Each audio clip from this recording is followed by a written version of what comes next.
Bring in Colorado Senator Michael Bennet now, who sits on the Intelligence Committee. Of course, he is also a Democratic presidential candidate. Senator, it's great to have you back on the show. It's great to be here. The worldwide reach of MSNBC. No joke, with President Zelensky on camera with us this morning. And so let's start there with this impeachment inquiry, because, of course, that call is what triggered all of this.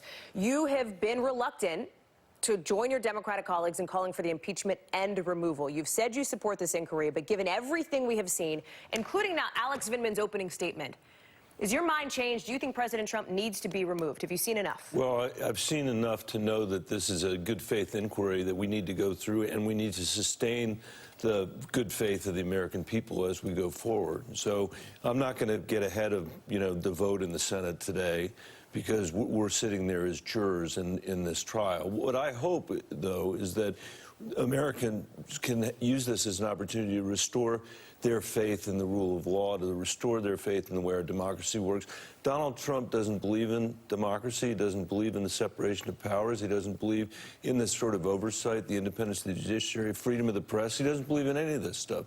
And what the American people are going to see on display is the reasons why the founders of this country designed the government the way that it did. So I get that you don't want to call for the president's removal because you may end up sitting on this potential jury, if you will, if this goes to a Senate trial. As a potential juror, what else would you want to or need to see?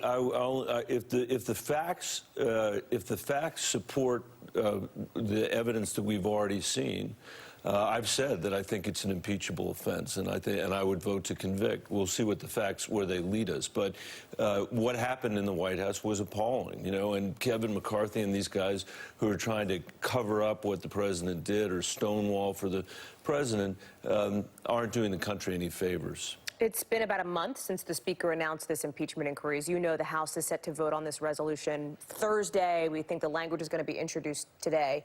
She has not committed to a timeline here. I'm curious as to your opinion on that. Are you worried that this could end up dragging into the beginning of the Iowa caucus? No, I think whatever time is necessary is the time we should Even take. if it's February, yeah, March? Yeah. I mean, if that's what it takes, that's what we need to do. Look, Hallie, this guy has so damaged our faith in our democracy, as I was saying earlier, and in many ways he's a symptom of problems that we had before. The fact that 50% or 90% of the American people haven't had a pay raise in 50 years. They were willing to send a reality TV star to Washington because they didn't think it could get any worse. And we have to preserve the democracy. That's what's at stake here. I think that is what Speaker Pelosi is trying to do. And the rest of us that have a role to play here need to use this as that opportunity as well. You're somebody who I know talks to people that are on the other side of the aisle from you, and that includes your colleagues in the Senate.